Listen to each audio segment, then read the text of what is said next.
A gente está vendo isso dentro do partido, né? O partido tem tido uma certa divisão, né? Porque claramente tem um posicionamento do partido, por exemplo, em relação ao governo Bolsonaro, a favor do impeachment, e tem um posicionamento, vamos dizer, majoritário da bancada, não é total, mas de não apoiar o impeachment. Então, por exemplo, o partido apoia as manifestações do dia 12 e não necessariamente toda a bancada federal apoia. Então, a manifestação que é fora Mas Bolsonaro... sabe que eu entendo essa divisão? Eu não sei se eu apoiaria o impeachment se eu tivesse no Novo, tá ligado?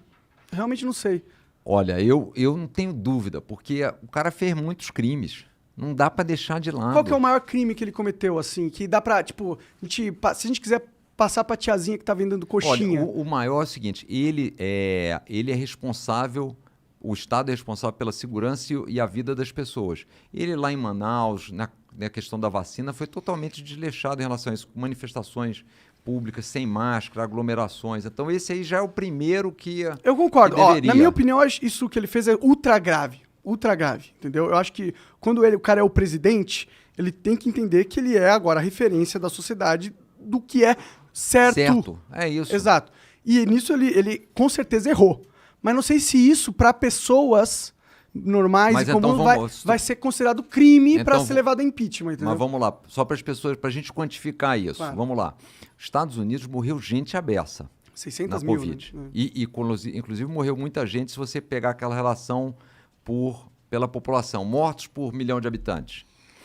Se você pusesse no Brasil a mesma relação dos Estados Unidos, que foi bem leniente no início lá, porque era o modelo Trump com a Covid... Lembrando que o Trump chegou a falar para colocar água sanitária no cu, que aí você ia resolver. Exato. Mas ele também não foi impeachmentado. Não foi, mas depois entraram já na saída dele, estava entrando com o processo de impeachment dele. Sim. Mas assim, se você fizer essa continha, dá umas 160 mil pessoas a menos, se você disser assim, vamos colocar o mesmo percentual de gente que morreu nos Estados Unidos no Brasil, dava uns 160 mil pessoas a menos aqui no Brasil. Então, assim, o que o Bolsonaro fez, pelo menos, nas minhas contas, a gente podia ter tido aí 150 mil pessoas, 160 mil pessoas brasileiras morrendo a menos. Eu concordo, se não fosse tanta aglomeração. Agora, mas eu acho um pouco simplista essa visão. Porque tem que considerar que o Brasil, mano, é também os Estados Unidos. Não o cara, quando vai no hospital aqui, é outra coisa. O cara também não tem a mesma cultura, não tem a mesma educação.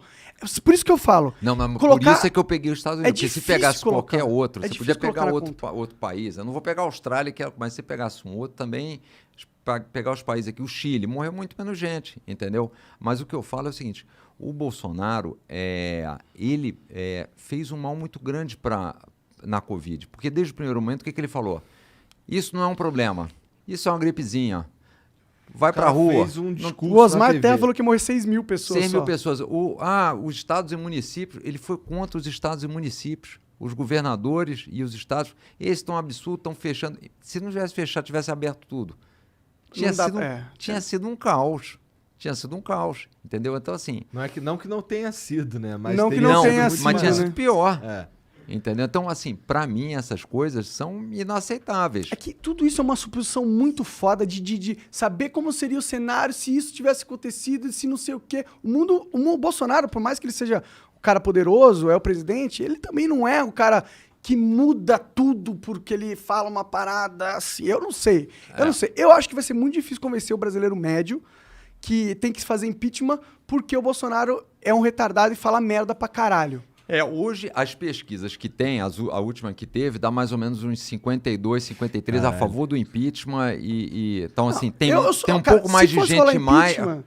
Eu não ia ficar muito triste também, porque tem esse negócio do Lula perder força política. Para mim, isso é a melhor coisa que poderia acontecer. O impeachment, acho que politicamente, nesse sentido... Era a melhor coisa que poderia acontecer com o Brasil. Eu concordo plenamente com isso. Agora, você concorda que pelo menos uma coisa devia acontecer? Se tem mais de 130 pedidos lá, não era razoável o cara puxar 2, 3, falar... Era razoável. Vamos era agora razoável. A investigar, vamos avaliar se tem, se não tem. Mas a gente sabe que política é um teatro. Mas tem lá 130, tem 100 e poucos crimes listados em alguns dos pedidos. Vamos avaliar se tem relevância, se não tem, porque vamos pensar junto aqui.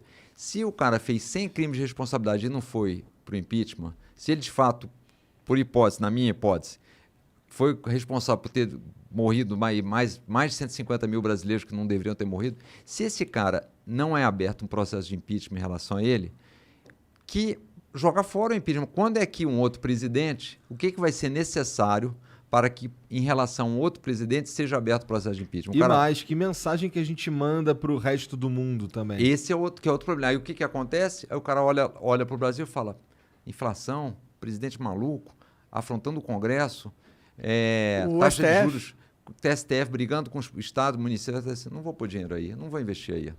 Eu vou para outro lugar. Sim. Carga tributária é difícil, alta, complexa, não fez reforma tributária. Tem todos os problemas. E ainda tem um presidente... E ainda tem o Bolsonaro? Aí o que sobra para gente? 14 milhões de pessoas desempregadas, 19 milhões de pessoas passando fome, 110 que não sabem o que vão comer no dia seguinte. E a gente, nessa pedalada, falando, mas vai melhorar como? Porque vai ter eleição, de repente sai o Lula e o Bolsonaro, vai melhorar? Não vai melhorar. Não vai melhorar, entendeu? Então, assim, quanto antes a gente puder antecipar o problema, melhor. Essa é a minha tese. Muita gente fala, mas o impeachment vai dar instabilidade. Mais do que o Bolsonaro, não existe mais instabilidade. O Bolsonaro é bem instável. O que me preocupa com o impeachment também, um lado, é que o Bolsonaro é inegável que ele tem uma base muito forte. Tem uma base forte. Inegável, ele é uma base forte. E essa base, ela não vai ficar ok se você impeachment o Bolsonaro. E se o motivo for colocar as milhões de... Eles vão achar esquisita essa conta aí. Mas a gente teve isso... E vai dar merda. Eu acho que vai. Mas, Monarca, vamos pensar junto. A gente teve isso no impeachment da Dilma. Até hoje, o que os caras falam? Aquele golpe. Sim. Mas você tem que aceitar a decisão que foi tomada lá. A gente teve, no caso da Dilma, exatamente isso. O PT até hoje fica golpe. Não, eles ficam lá, porque essa daí é a narrativa e tal... Mas eles jogaram o jogo, né? Jogaram o jogo. Inclusive, jogaram o jogo pra tentar se defender, pra tentar salvar o Lula, pra, sei lá, tentaram transformar o cara em ministro. Eles jogaram o jogo ali. Quando perderam o jogo, perdemos o jogo. Partida acabou. Golpe, mas saiu. É isso. Puta, o Bolsonaro vai sair, irmão. Porque o cara já falou que ele só sai com a vitória, mas veja só, morto ou preso. Se ele tivesse apoio de 60% da população, ele dava o golpe. Eu tenho certeza absoluta que ele dava. Monark, aí você já me deu mais um motivo para pedir o impeachment dele, para mostrar que é mais urgente ainda. Porque você tem um cara que é presidente da República, a gente tá aqui dizendo o seguinte, esse cara não vão fazer o impeachment, pode ser que ele não aceite esse jogo aí. Mas peraí, então a gente tem um presidente que não aceita o jogo, ele tem que sair para ontem. Você concorda? Não, concordo. É isso, então esse é o problema. Quando a gente fica nessa dúvida, é mais um motivo para dizer o seguinte, e que foi essa história. Bom, o cara não tá aí para democracia. Eu só saio daqui tirado por Deus, não sei o que. Mas será que a construção do impeachment não vem primeiro em enfraquecer ele na base? Será que ele não tem que perder essa base para rolar o impeachment? Não, porque assim, eu acho que tem que ter a maioria dos brasileiros. Agora, tem uma base lá, um núcleo dele de 10%, 15%, sei lá. Acho que é 30%, mano. Não chega a tudo isso. Não. Será que não? Que é o seguinte, ele vai dizer, olha, agora às 3 da tarde tá... Agora é noite. Aí os caras vão dizer, realmente... 30 não? Não é porque a gente conversa com muitas pessoas que, pô, são bem-sucedidas, estruturadas e tal. Mas você vai falar com o brasileiro médio, ele não está pensando dessa mesma forma que a gente está pensando aqui. Eu sei, mas é que eu faço essa conta um pouco baseado na eleição de 2018, que teve base, assim, arredondando aí, a gente teve 1/3 Bolsonaro, 1/3 Haddad e 1/3 que não quis decidir. Sim. Então, desse 1/3 do Bolsonaro, tem a galera que tava ali só por causa do antipetismo. Exato. Sim. Então, a turma pró-Lava Jato. Então, mas agora essa galera ainda não... Eu acho que ele ainda tem muita dessa galera do antipetismo. Eu acho que ele ainda tem, mas não acho que não chega a 30. Não chega, não. Eu não sei. Dá pra saber. Mas assim, e deixa eu te dizer, sabe onde essa turma vai começar a sentir, tá sentindo já? No bolso. Tá certo? Cesta básica 30% de alta, gasolina R$7, entendeu? Essa turma tá sentindo no bolso. Mas o Bolsonaro vai falar, mas foram os governadores que fecharam tudo, você vai reclamar comigo? Ele que não deixou você trabalhar, porra. Não, é exatamente isso que ele vai falar, mas e assim, o pessoal vai comprar. Eu tô falando, mano. Eu acho que pode comprar, mas é um percentual menor. Porque, tá, com certeza. Eu não compro essa porra. O Paulo Guedes, estamos crescendo em V. Aí hoje saiu lá a projeção do PIB para o ano que vem 0,5%, a gente baixando para 0,5%, daqui a pouco vira negativo. Sim. 23 semanas seguidas, tem um boletim Focus do Banco Central que toda semana sai divulgando a expectativa de inflação para o ano e expectativa de crescimento para 2021 e 2022. Inflação, 23 semanas seguidas que aumenta. E o PIB cai. Economia é o que tira o presidente. Então, e a gente sabe que ele tem um ministro que não entrega, né? Que joga a culpa nos outros também. Aprendeu com o chefe. Não, a culpa é de vocês, não sei o quê. Tu já chegou a conversar com o Bolsonaro? Vocês tiveram alguma reunião? Eu tive uma reunião com ele, Igor. Foi mais ou menos uns 6 meses depois que ele foi eleito. E eu saí espantado com a reunião. Sério? Sério. Foi... eles estavam chamando alguns partidos, né? E acho que estava naquela época da discussão da reforma da Previdência, não sei o quê. E aí foi uma reunião com ele e com o Onyx Lorenzoni, que na época estava na Casa Civil. Fui eu e mais uns 2 ou 3 deputados lá do Novo, né? E assim, eu falei, presidente, precisamos aprovar. E o Novo, na pauta da Previdência, a gente sempre batalhou muito. Porque a gente entende que, assim, mais de 50% do orçamento do governo hoje é para pagar Previdência. 52%, 53% é para pagar Previdência.